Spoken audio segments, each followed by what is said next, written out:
राहुल गांधी और नरेंद्र मोदी में अंतर देखना है तो आपको 8 अगस्त के दोनों के कार्यक्रमों को ध्यान से देखना होगा। एक ही दिन दोनों नेताओं ने छात्रों के बीच जाने का कार्यक्रम रखा। मोदी जी आईआईटी दिल्ली के दीक्षांत समारोह में पहुंचे और राहुल गांधी प्रयागराज में छात्रों की गूंज कार्यक्रम में छात्रों को संबोधित करने गए। दोनों जेनजी से मिले, लेकिन दोनों के तरीके में जमीन आसमान का फर्क था। पहले मोदी जी की बात करते हैं। आईआईटी दिल्ली में सुरक्षा के नाम पर ऐसा माहौल बना दिया गया कि छात्र तंग आ गए। कैंपस में पुलिस और अर्धसैनिक बल तैनात कर दिए गए। सड़कों पर बैरिकेड लग गए। मेटल डिटेक्टर हर जगह लगे हुए थे। हॉस्टल से निकलते या लौटते वक्त बैग की बारीक जांच हो रही थी। सुरक्षाकर्मी छात्रों से पूछ रहे थे कि कहाँ गए थे, देर से क्यों आए। छात्रों ने इसे उत्पीड़न बताया। दुकानें बंद कर दी गई, लाइब्रेरी और लैब्स बंद कर दिए गए। कार्यक्रम स्थल पर मोबाइल और बैग तक ले जाना भी मना हो गया। माता पिता को पानी की बोतल और छाता तक नहीं ले जाने दिया गया। कई माता पिता पहले से टिकट बुक कर चुके थे, लेकिन डिग्री वितरण मोदी जी के जाने के बाद रखा गया।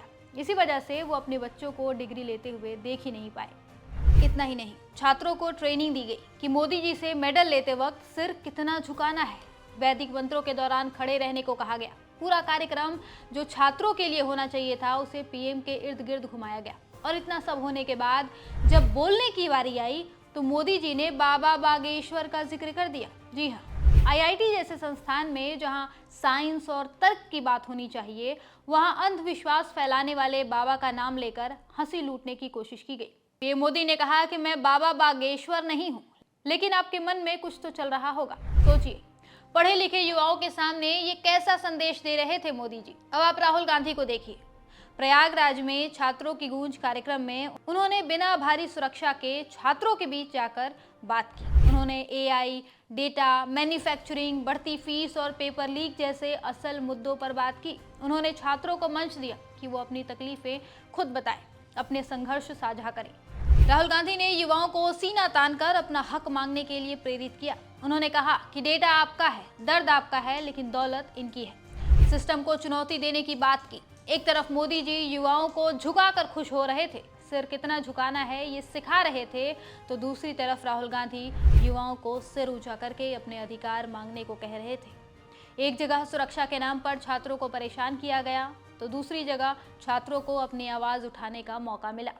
एक जगह अंधविश्वास की बातें हुई, तो दूसरी जगह रोजगार, शिक्षा और भविष्य के असल सवाल उठाए गए। ये अंतर सिर्फ 8 अगस्त का नहीं है, ये दोनों नेताओं के पूरे अंदाज का अंतर है। मोदी जी जहां जाते हैं वहां ताम झाम, सुरक्षा और प्रोटोकॉल का पूरा दिखावा होता है।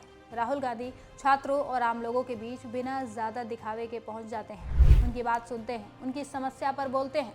और अब ये बात जेनजी भी समझ चुकी है और शायद बीजेपी को भी ये बात समझ आ रही है। उन्हें भी समझ आ रहा है कि दिखावे से कनेक्शन नहीं बनने वाला है। असली कनेक्शन तब बनता है जब आप उनकी आज़ादी का सम्मान करें, उनकी बात सुने और उन्हें हक मांगने का हौसला दें। यही कारण है कि मोदी जी का कार्यक्रम सुरक्षा और अंधविश्वास में उलझ कर रह गया और राहुल गांधी का कार्यक्रम युवाओं की आवाज़ बन गया।